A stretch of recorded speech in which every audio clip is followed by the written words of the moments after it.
Assalamualaikum warahmatullahi wabarakatuh. Semangat pagi, teman-teman mahasiswa. Bagaimana kabarnya hari ini? Semoga baik ya di tempat masing-masing. Kali ini kita bahas terkait leadership dan manajemen dalam kewirausahaan. Bagaimana perasaan teman-teman mahasiswa hari ini? Apakah senang, sedih, bahagia, atau bertanya-tanya apakah hari ini saya senang, bahagia, motivasi diri sendiri supaya hal-hal positif datang pada diri kita. Saya hari ini sehat, senang, dan bahagia. Sehingga aktivitas yang kita lakukan berjalan dengan lancar. Apa itu leadership? Ya, atau kepemimpinan.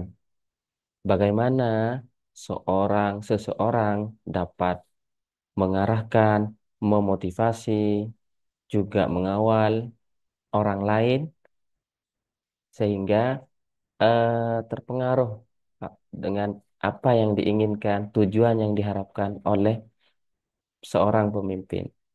Bagaimana penerapannya? Kita bahas setelah ini.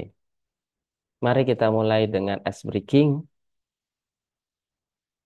dengan judul Menyalakan api bukan hanya menyalakan lilin.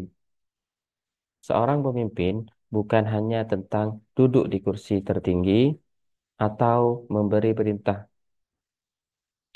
tetapi seorang pemimpin adalah seseorang yang menyalakan api semangat dalam timnya, bukan sekedar menyalakan lilin untuk menerangi jalan sendiri. Dalam kewirausahaan, leadership adalah tentang bagaimana Anda menginspirasi orang lain untuk percaya pada visi misi yang mungkin belum mereka lihat.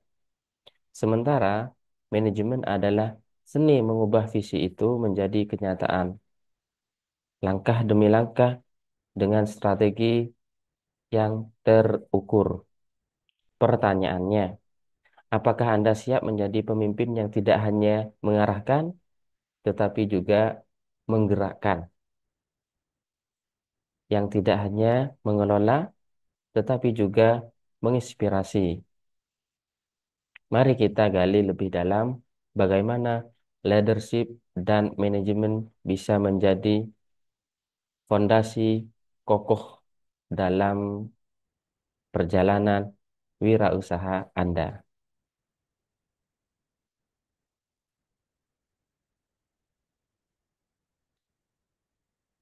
Apa tujuan materi hari ini? Diharapkan yang pertama, mahasiswa mampu memahami dan menjelaskan karakteristik pemimpin wirausaha. Kedua, mahasiswa mampu mengidentifikasi dalam pengelolaan tim dan konflik. Yang ketiga, mahasiswa mampu menganalisis strategi pengambilan keputusan. Yang keempat, mahasiswa mampu mengidentifikasi tadi kasus pemimpin inspiratif di sektor ekonomi kreatif.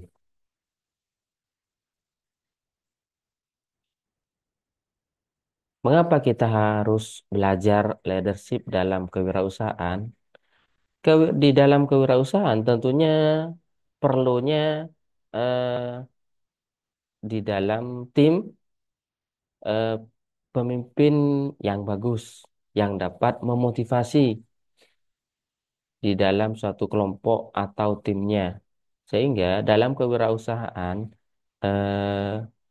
yang berhubungan dengan kerjasama antar SDM, tentunya perlunya seorang pemimpin agar dapat eh, mengarahkan, memanage, ya, mengatur. dan juga memberikan inspirasi, motivasi, dan arahan yang baik sesuai dengan tujuan bersama. Definisi pemim- pemimpin wirausaha adalah individu yang memiliki kemampuan untuk mengidentifikasi peluang, menciptakan misi, visi, dan memimpin tim dalam mengelola usaha yang inovatif. Ya, bagaimana seorang pemimpin perlunya adaptif, respon terkait dengan anggota-anggotanya, dan juga mengatur sebagaimana sesuai dengan tujuan yang diharapkan.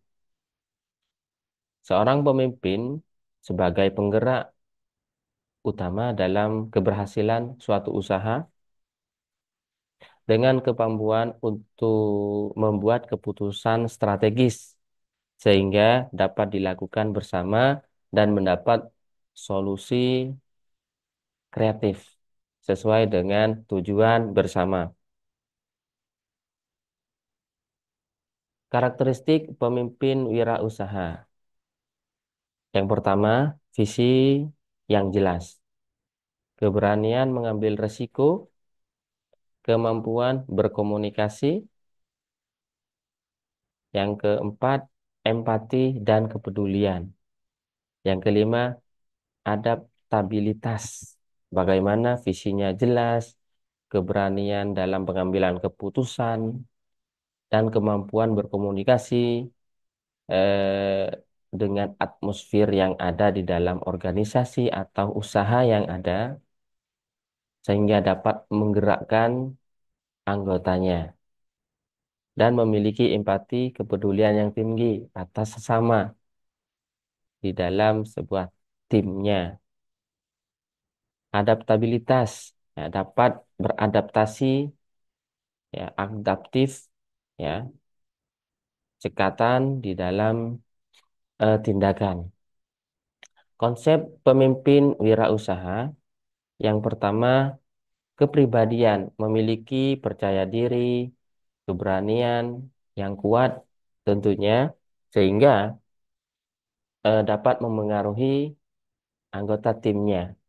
Yang kedua, keterampilan, bagaimana mempunyai kemampuan manajerial yang baik, ya, mampu berpikir strategis, ya, secara matang dan efisien, ya, untuk menghasilkan keputusan-keputusan yang strategis. Pola pikir berorientasi pada solusi, bukan hanya apa namanya, memimpin dan juga mengarahkan atas dasar perintah saja, ya, sehingga mungkin anggotanya eh, melakukan kesalahan tidak hanya menegur, tapi bagaimana solusinya dan dapat berinovasi. Pengelolaan tim dan konflik. Ya. Pengelolaan tim adalah proses mengatur, memimpin, dan menginspirasi anggota tim yang saya sampaikan tadi. Ya. Bagaimana seorang pemimpin juga paham bagaimana mengelola timnya. Ya. Karena dalam sebuah tim berbagai budaya, kebiasaan anggotanya berbeda-beda pasti. Bagaimana kita mengelola tim yang solid, ya, dapat meningkatkan produktivitas, kreativitas, dan inovasi. Prinsip-prinsip pengelolaan tim, yang pertama, komunikasi efektif. Bagaimana komunikasi umpan balik, feedback antara eh, pemimpin, anggota, anggota antar anggota, ya, sehingga terlihat solid di situ. Yang kedua, pembagian tugas yang adil. Jam kerja sesuaikan dengan jam yang biasanya dan disamaratakan sesuai dengan profesional yang ada. Yang ketiga, motivasi dan penghargaan. Ini tidak jauh pentingnya bagaimana memotivasi dan juga penghargaan. Bukan hanya menginspirasi, mengarahkan, dan menggerakkan, namun juga memotivasi dan memberikan penghargaan yang selayaknya sebagai motivasi juga, ya seperti bonus, reward yang lebih karena sudah mencapai atau melebihi target yang sudah ditentukan bersama di dalam timnya. Yang keempat, pengembangan anggota tim. Bagaimana kita seorang pemimpin juga bagaimana mengembangkan anggota timnya, bahkan mengembangkan diri sendiri. Kita perlunya melatih skill, kita memberikan pelatihan, kita ikut event-event dan ikut pelatihan sendiri juga dapat mengembangkan diri sendiri dan anggotanya diajak untuk juga mengikuti pelatihan-pelatihan dalam pengembangan skill atau keterampilan. Yang selanjutnya, konflik dalam tim dan cara mengelolanya. Jenis-jenis konflik dalam tim. Yang pertama, konflik tugas. Ya, biasanya tugas tugasnya dirasa kurang tepat ya, oleh anggotanya. Tentunya di situ seorang pemimpin harus memberikan solusi ya agar tugas-tugas itu terselesaikan dengan baik, bukan malah menyalahkan timnya yang kurang maksimal mengerjakannya atau tugasnya tidak selesai. Pemimpin yang baik itu mencari solusi, bukan hanya menegur dan menyalahkan timnya. Namun, timnya juga sadar bahwa harus kita melatih diri untuk bisa menyelesaikan tugas yang kurang maksimal tadi. Yang kedua, konflik hubungan antara atasan dan bawahan. Sehingga konflik ini juga terjadi biasanya ketidaknyamanan ya seorang anggota ke atasan dan atasan ke bawahan.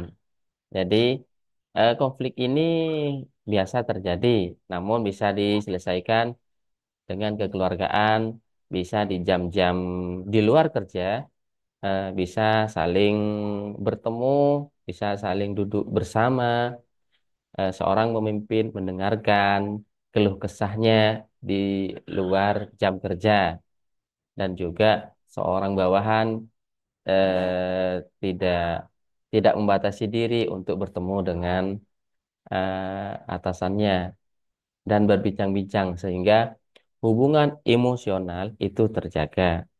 Yang ketiga, konflik peran. Bagaimana perannya tugas di dalam sebuah tim ya, biasanya menjadi pembatas sehingga batasan tertentu dapat mempengaruhi tugas-tugas atau pekerjaannya. Seorang pemimpin tentunya bisa menyesuaikan bagaimana kebutuhan anggota dan tujuan bersama. Selanjutnya, langkah-langkah mengelola konflik. Yang pertama, kita identifikasi masalah, cari solusi dan akar masalah secara mendalam. Yang kedua, mendengarkan semua pihak, eh, baik dari anggota tim yang profesional hingga anggota tim pendukung. Feedbacknya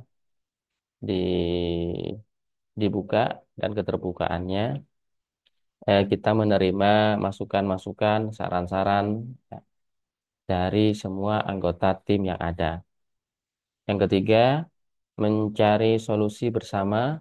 Bagaimana ketika ada masalah muncul kita selesaikan bersama tim, ya, bukan hanya sepihak untuk menyelesaikan masalah yang ada, apalagi hanya diselesaikan oleh seorang pemimpin sendiri. Itu belum tentu maksimal. Yang keempat, pemantauan. Jadi, secara berkala, konflik itu dipantau oleh seorang pemimpin dan anggotanya hingga solusi dapat dilakukan secara bersama hingga konflik selesai.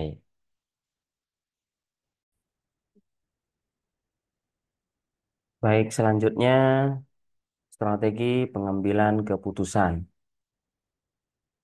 Pengambilan keputusan melibatkan beberapa tahapan. Yang pertama, identifikasi masalah, cari akar masalah, bagaimana dan sebesar apa masalah yang ada.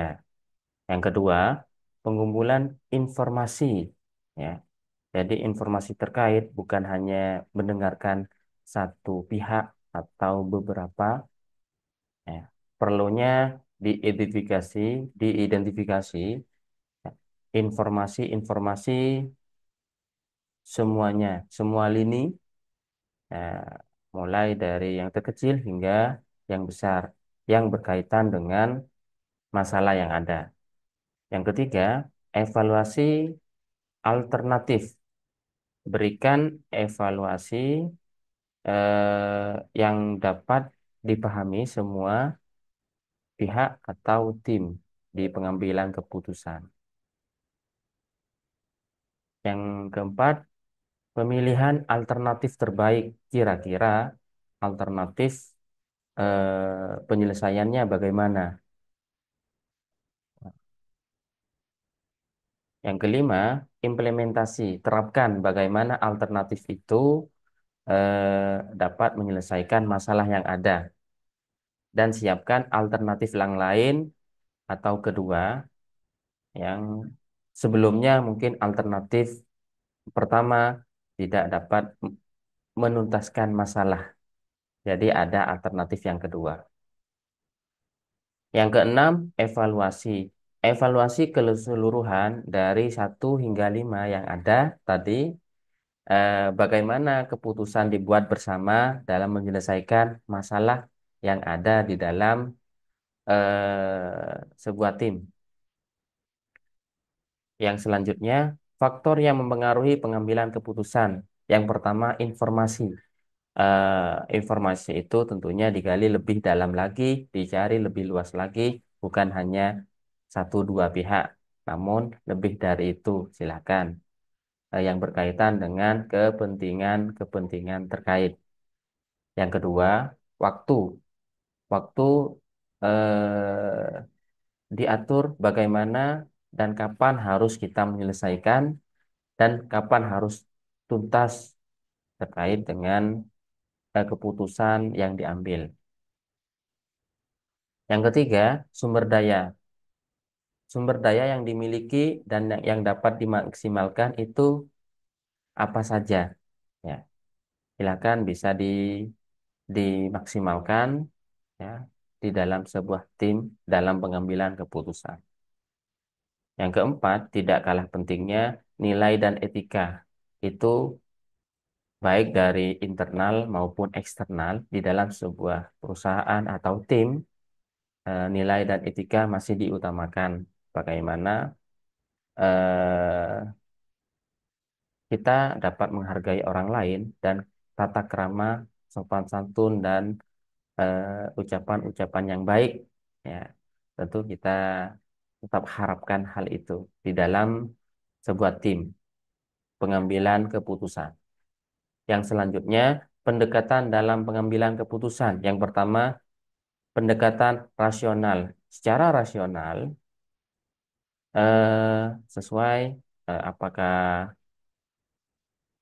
personalnya, ya, secara logis pendekatannya atau antara atasan bawahan, anggota antar anggota, ya, bawahan antar bawahan, dan lain sebagainya. Yang kedua, pendekatan intuitif. Bagaimana pekerjaan profesional eh, selesai dan dapat diaplikasikan di dalam sebuah keputusan. Yang ketiga, pendekatan kolaboratif. Bagaimana saling bertukar pikiran anggota-anggota atau anggota dengan atasan di dalam sebuah pengambilan keputusan. Jadi, saling eh, memberikan evaluasi bersama dalam sebuah pengambilan keputusan. Baik, kita lanjut. Studi kasus pemimpin inspiratif di sektor ekonomi kreatif. Saya ambil di sini salah satu Bapak Nadiem Makarim yang pernah menjabat menjadi menteri terkait dengan usahanya yaitu Gojek. Ya. Bapak Nadiem ini pendiri Gojek, sebuah platform multi layanan yang merevolusi sektor transportasi, ya, yang kreatif, ya. Eh, karena ketidakefisiensinya sistem transportasi di Jakarta, Bapak Nadiem memulai usaha Gojeknya sejak tahun 2010, ya, dengan hanya beberapa karyawan. Ya, sebenarnya ini ojek, ya, ojek online, ya. Diubah namanya menjadi Gojek, Go pergi, Jack. Nah, ojek biasanya kendaraan bermotor. Ada dua, ya. Tantangan yang dihadapi oleh Pak Nadiem ini, yang pertama, skeptisisme terhadap konsep ride hailing di Indonesia. Ya, jadi pemikiran banyak orang, ya, terkait dengan eh, macetnya transportasi, sistem transportasi di Jakarta eh, dapat menjadi peluang sebenarnya. Yang kedua, hambatan regulasi di berbagai kota terkait transportasi online. Nah, ini bagian juga bagaimana tatanan hukum terkait dengan transportasi online. Bapak Nadiem Makarim dapat menyelesaikan dan menerobos tantangan tersebut. Yang ketiga, persaingan dari platform serupa di tingkat lokal dan internasional. Tapi dengan brand nama Gojek eh, di telinga kita itu mudah diingat. Oh ya, gitu. Jadi nama Gojek identik dengan roda dua. Ya. Bahkan bukan hanya roda dua, Pak Nadiem Makarim, juga roda empat juga. Keberhasilan dan strategi inovasi layanan, ya. Bagaimana layanan Gojek pengiriman berbagai eh, apa namanya peralatan, eh, pembayaran, pengiriman makanan, juga. Yang kedua, penggunaan teknologi, ya. Teknologinya memberikan pengalaman pengguna, ya, bagaimana lebih mudah dan efisien dalam aplikasi Gojeknya. Yang ketiga, pendekatan sosial, bagaimana eh, Gojek tidak hanya memberikan solusi bagi pengguna, tapi juga meningkatkan pendapatan mitra pengemudinya, ya, dan UMKM terkait dengan pengiriman pengiriman tadi yang saya sebutkan. Dampaknya, Gojek telah berkembang menjadi salah satu perusahaan unikam terbesar di Asia Tenggara. Pak Nadiem Makarim sebagai pemimpin inovatif yang berhasil mengubah tantangan menjadi peluang, membawa dampak besar bagi masyarakat dan ekonomi kreatif, dan juga sebagai inspiratif di sektor ekonomi kreatif pada masa kepemimpinannya beliau. Baik, kita lanjut ke aktivitas mahasiswa, diskusi, identifikasi elemen leadership salah satu usaha di lingkungan Anda.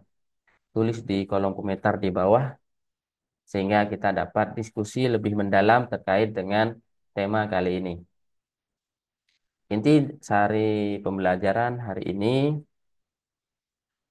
yang pertama, karakteristik pemimpin wirausaha terdiri dari visi yang jelas, keberanian mengambil resiko, kemampuan berkomunikasi, empati, dan kepedulian.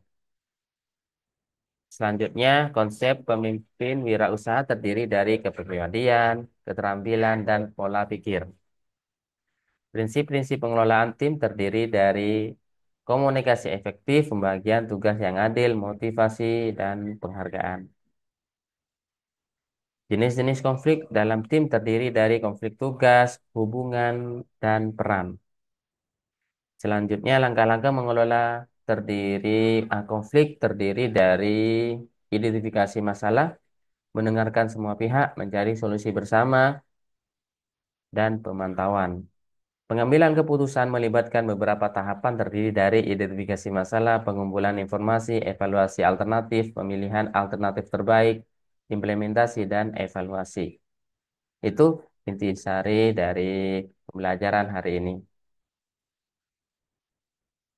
Bagaimana pandangan Anda tentang leadership yang yang dalam kewirausahaan? Setelah sesi ini, apa yang kalian dapatkan, pengalaman, pengetahuan, bahkan informasi baru, bisa diceritakan di kolom komentar. Langkah apa yang Anda ambil untuk mengetahui leadership seseorang dalam usaha di lingkungan Anda? Ceritakan di kolom komentar di bawah, sehingga kita dapat sama-sama belajar bagaimana leadership dan manajemen di kewirausahaan. Baik, itu yang dapat saya sampaikan. Terima kasih. Assalamualaikum warahmatullahi wabarakatuh. Salam literasi.